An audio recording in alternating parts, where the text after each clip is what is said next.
Magandang umaga, tanghali, hapon, gabi sa zodiac sign na Aries with the, ano tawag dito, fire elements. Lola Baby, nagpapakilala. Yan, so bibigyan ko kayo ng reading simula ng June 10 to June 17. Okay? So let's see the energies. Okay? Anong gustong sabihin ng energies nyo? Okay? Ano ang dala? May maganda ba? Yan o. Magandang balita. Magandang balita. Yayaman ka. It's like tinatawag ang iyo mapapabalik. Di ba?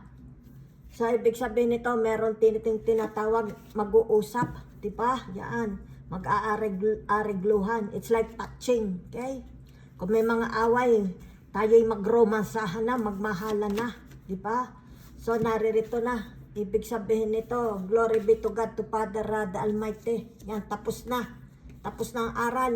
Maaari ito'y tinatawag, nakatapos ka rin sa pag-aaral. Kinamaan ka ng kamatis. Ang tagal mong nag-aral. Palagi ka nang nahulog, palagi ka nang may problema. Ngayon, graduate na. Dahil narito ang tinatawag, the world. Ayan oh, kita mo, di ba? Oh, lumabas pa yung tinatawag na, ano kare? The High Priestess. Di ba? Yan. So, tingnan natin ano ba ang dala niyan, The High Priestess na yan. Sandali lang, inaayos ko. Para magkasya. Yan, mga Aries. Yan, mababait ka mga Aries na yan, di ba? Mukhang dito, hallelujah! Hallelujah! Hallelujah! Kita mo, babibrate pa.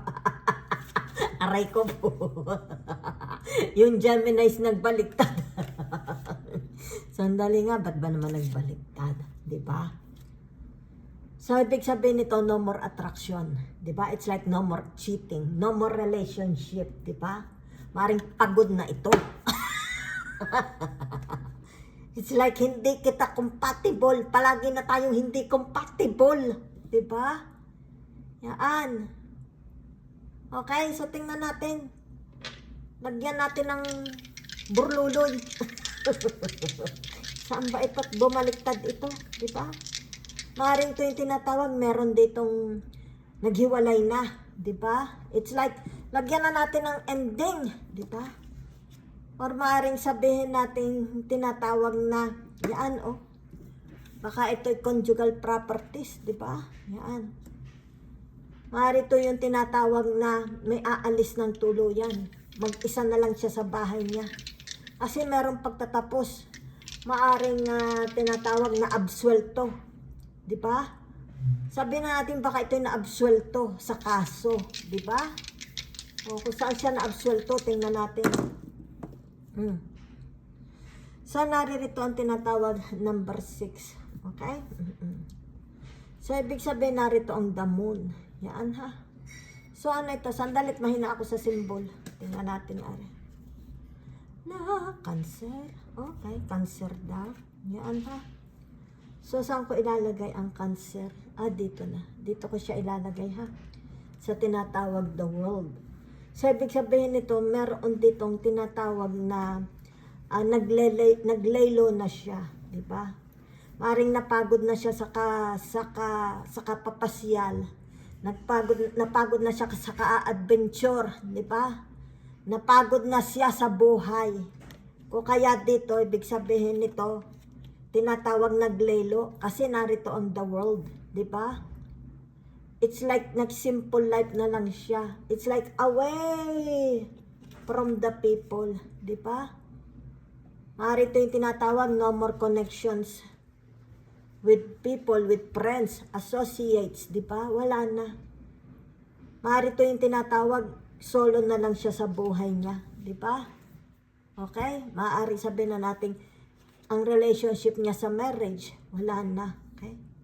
O baka naman sabihin na natin, biyudo na siya, biyuda, di ba? So, ibig sabihin nito, yung tinatawag, ang kanyang buhay is paradise na, di ba? No more away, no more confrontation, di ba? It's like baka nag-gardening na lang ito. Kasi narito on the world, di ba? Maybe it has something to do about tinatawag creativity, di ba? Yan, maaring sabihin na nating they are focused on their health, di ba? Sa kanilang health, sarili, di ba? Yan. Maaring nagpapaganda na lang siya ng bahay niya. Okay? So, ito yung tinatawag the ruins. Kasi the tower, di ba? It's like ruins na lang siya. Alaalang nagbabalik. Ay, hindi na nagbabalik. Kasi kumbaga dito tinatawag ruins na lang, di ba? Yan. Wala na, di ba? Kasi dito, di ba? Hindi na ito. It's like sinasabing, hindi na ito pwedeng mag-build, mabuo uli, di ba? Yan. So, maaaring sabihin natin, ano itong hindi na mabubuong muli? Di ba? Maaaring ito yung tinatawag once upon a time, pag-iibigan. Di ba? Yan. Baka sabihin na natin, for some of you here, wala nang, it has nothing to do about pag-ibig na. Di ba? Kasi narito na sila, naglalaylo na. Di ba? It's like away from the media, away from public. Di ba? So, kung kaya dito on the world, di ba? So, ibig sabihin nito, they are no more in the limelight, di ba? Maaaring sabihin natin, partygoer ito, sabongero ito, babaero ito, lalakero ito, kung ano itong tinatawag na the tower and the reversed lovers. Okay? So, sandali lang, ha? Saan ko ilalagay ngayon ito? Okay, so dito, pwede dyan, pwede dito, pwede rin dito, di ba? So, ibig sabihin nito, yung tinatawag na, kung itong number 6, ito yung tinatawag na, wala na. It's like, siguro, nagkaroon na sila ng amicable settlement, di ba? Amicable settlement, yan ha? Bagay sa paghihiwalay, para matapos na ang kaso, matapos na ang gulo, matapos na ang problema, di ba?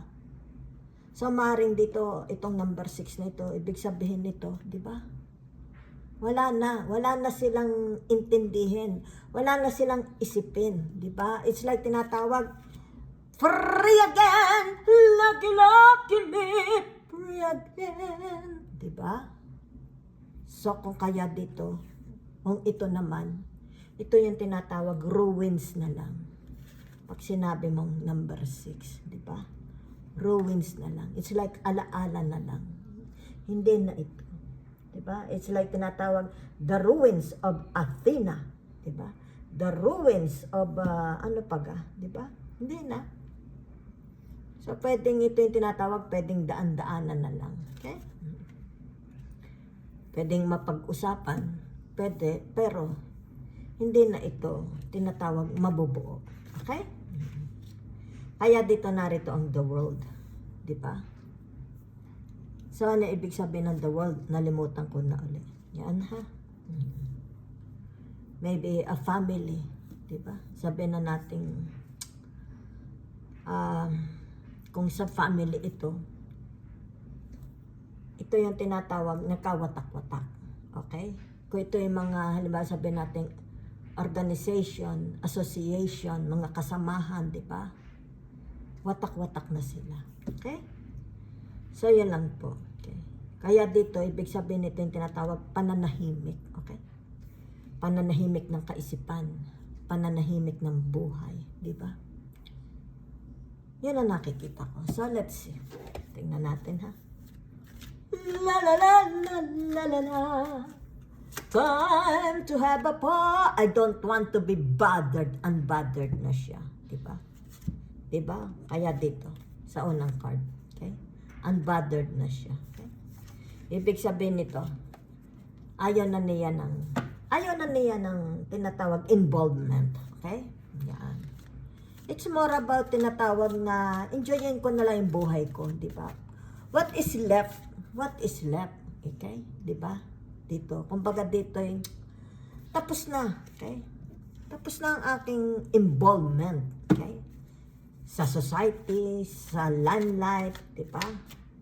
social media, kung saan man yan, di ba? So, let's see, the Tower, okay? So, ibig sabihin nito, yan, no? Di ba? Okay. Ito yung tinatawag na,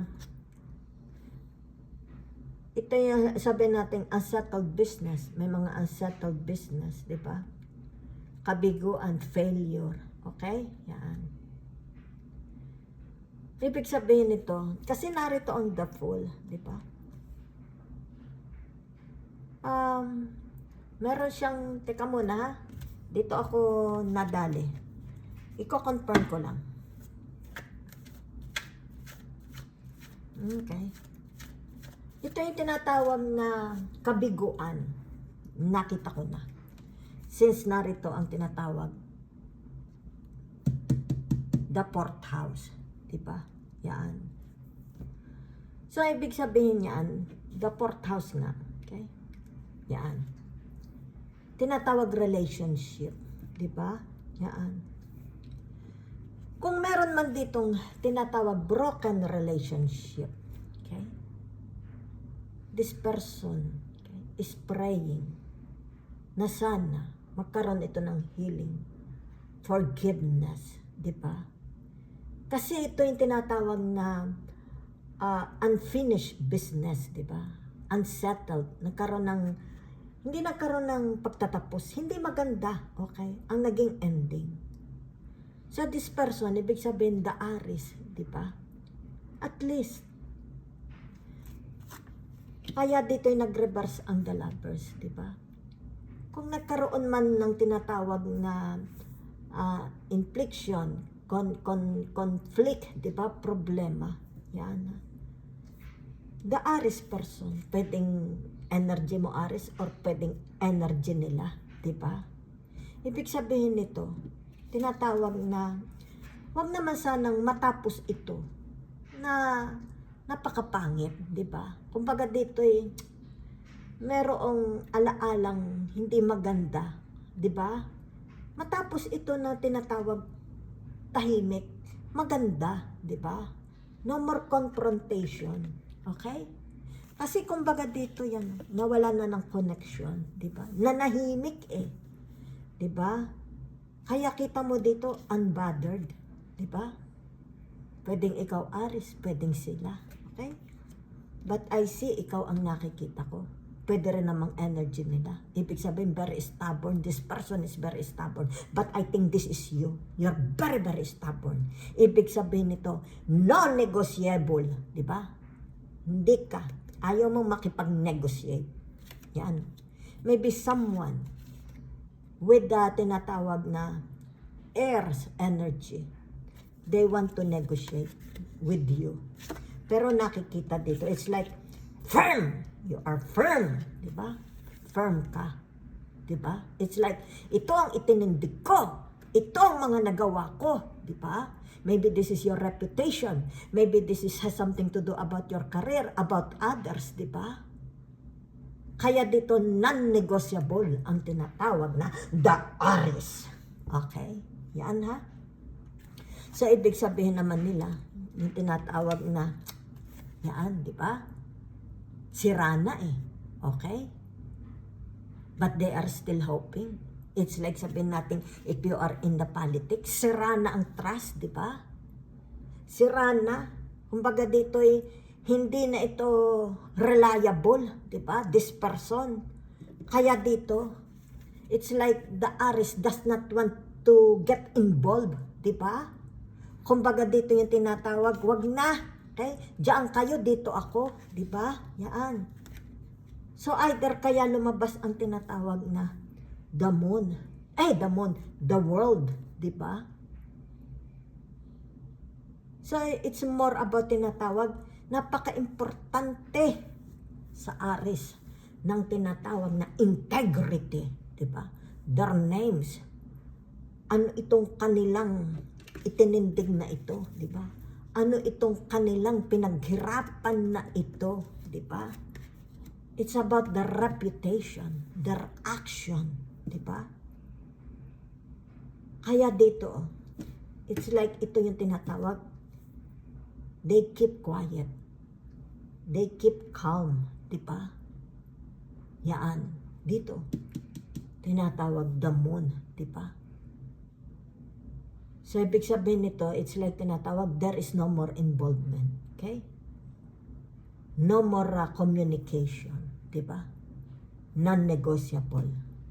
So, they are very, very firm, di ba? Yan. So, ibig sabihin, tinatawag, mataas ang tinatawag na morality. It's about their morality. Sumakit ang tiyang ko. Diba? Ito, may mga inaalagaan sila, diba? Morality, high values, their name, their ego, diba? Reputation, what they built. Ano ang binilt nila? Okay? So, kung baga dito, tinatawag, merong na-damage, may nasira, di ba? It's like sinira mo ang reputasyon ko, sinira mo ang itinindig ko, sinira mo, di ba? Di ba? Oh. And they want forgiveness, di ba? Pwede rin naman sabihin na nating tinatawag na kung may mga unfinished business ang mga Aries, gusto nila ito'y matapos, di ba? Matapos ito. Okay? With the help, maybe sabihin nilang kailangan nila ng support, di ba? Somebody to help them, to support them. Pero nakikita mo dito, there is no one, okay? Wala eh. Di ba? It's like tahimik. Maybe they don't want to get involved. Diba? It's like ito'y laban ng tinatawag Aries. Diba? How you will finish this. Diba? Para matapos. It's about your achievements. It's about your accomplishment. That's why you're very, very quiet. Diba? Maybe nag-iisip ka dito. Tinatawag na pinag-iisipan mo. Your moves, your steps. Diba? Kaya dito, unbothered ka. Diba? Kasi maaring dito sabihin natin, nakasalalay ang pangalan mo. Nakasalalay ang iyong tinatawag na your person as a person. Diba? You as a person. Diba? Okay? So, meron kayong mga sabihin na natin ginawa. Okay? Na ito yung tinatawag na nagkaroon ng damage. Okay, maybe itong mga kasamahan ninyo, sila ang sumira, di ba? Okay? So either ito sila. It's like tinatawag, they want to it's like papapasukin mo sa buhay mo. Para ito is tinatawag na malinis. Maybe may kinalaman ito sa isang organization, di ba? Work, plan, project, di ba? Kumbaga dito maaring gusto nila malinis ang pangalan nila. Pwede rin naman ikaw, Aries, gusto mong malinis ang pangalan mo. Kasi may nag-damage, di ba? Ito kasi ang gusto mo. Pero ang nangyari, may mga kasamahan kayo, di ba? Yan, taliwas sa inyo, di ba? Kaya nag-reverse ang Galavers. Meron silang mga tinatawag pansariling pangangailangan, di ba? Pansariling tinatawag para mga monkey business, di ba? It's like, gusto ni Aries ganito. Ay, hindi, gusto ko 5%, ganyan, di ba? It's like, meron silang mga hidden agenda, okay? They are doing this at your back. Yan o, kaya dito narito ang the moon, okay? Mga hidden agenda nila, okay? So, let's see. Yan ha. So, narito ang the magician. Ano ito, Aries, okay? Yan. So, ibig sabihin nito, yung tinatawag na malalantad, okay? Kung sino ito, it's like tinatawag, kasi nito mga na-involved na ito, di ba? Sabihin natin mga kawalang hiyaan nila. Kasi narito, ang the Seven of Swords, di ba? Yan. Ito'y malalantad at malalantad in the right time, di ba? In the right time. Kaya lumabas ang the world, di ba? Yan. So maybe kaya ito'y nagdadasal para hindi madiscover ang kanya tinatawag na korupsyon na ginagawa. Di ba? Pero nakikita dito very very unbothered the Aries. But the Aries has ay tinatawag malakas ang kanyang tinatawag psychic. Di ba? Kaya dito nakikita mo kung ano ito, sino itong taong ito. Di ba? Yan o. Kaya narito. Di ba? They are praying na hindi sila mahuli. Pero alam ni Aries because Aries very very strong ang kanyang tinatawag 5 senses. Di ba? So ibig sabihin nito, tinatawag na malalantad. Di ba? Yan. Malalantad. Kailangang malantad. Kailangan mag-emerge. Ilabas. It's like tinatawag yung bahay. Di ba? It's like gobyerno, opisina, school, hospital, bangko. Yung pinaka-body. Di ba? Kailangang malantad. Linisin. Ito yung tinatawag na total cleaning. General cleaning. Kailangan magkaroon ng tinatawag general cleaning. Okay?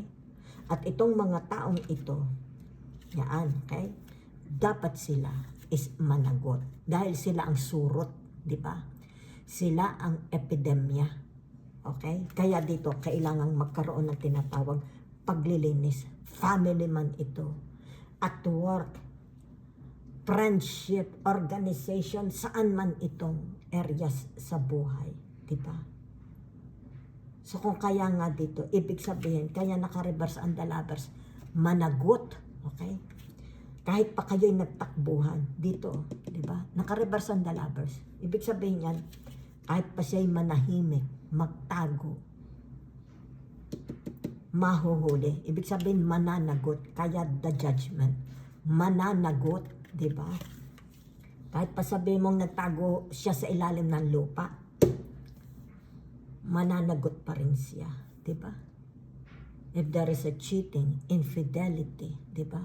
Kung sabihin natin, sinira niya ang iyong name, sinira niya ang reputation mo, sinira niya ang relationship mo, sinira niya ang trust mo, di ba?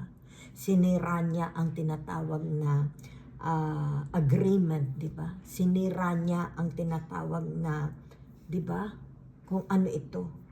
Kasi narito ang the lovers, di ba?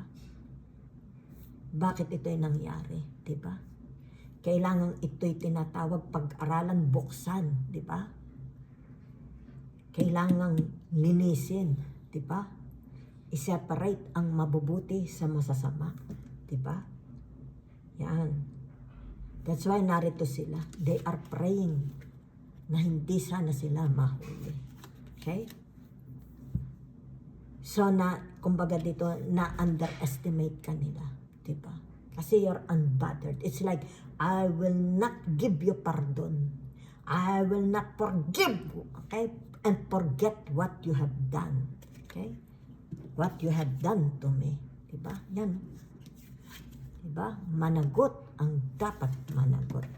So, that's what I see for you. Okay? Saan man itong areas ng buhay ninyo. Okay? Maaari ito yung mga kalaban nyo. Maaari ito yung tinatawag, may mga swindler dito. Di ba? Na-swindle ka. Maaari dito yung tinatawag, pinapirma ka ng hindi mo alam. Di ba? Yan. Maaari dito yung may mga intention. Di ba? Okay? So that's what I see for you. Yan ha? So ibig sabihin nito, yung tinatawag action. Because this is the Gemini. There should karoon ng action, di ba? Yan. Para malinis, di ba? Cleansing, purging, a marriage, at work. Sabihin natin, baka may mga kalaban kayo, di ba? Yan. At tinatawag organization, sa trabaho, between you and them, di ba? Kaya dito, ibig sabihin nito, the judgment, mananagot. Dapat magbayad, managot ang may kasalanan. Okay? Thank you very much.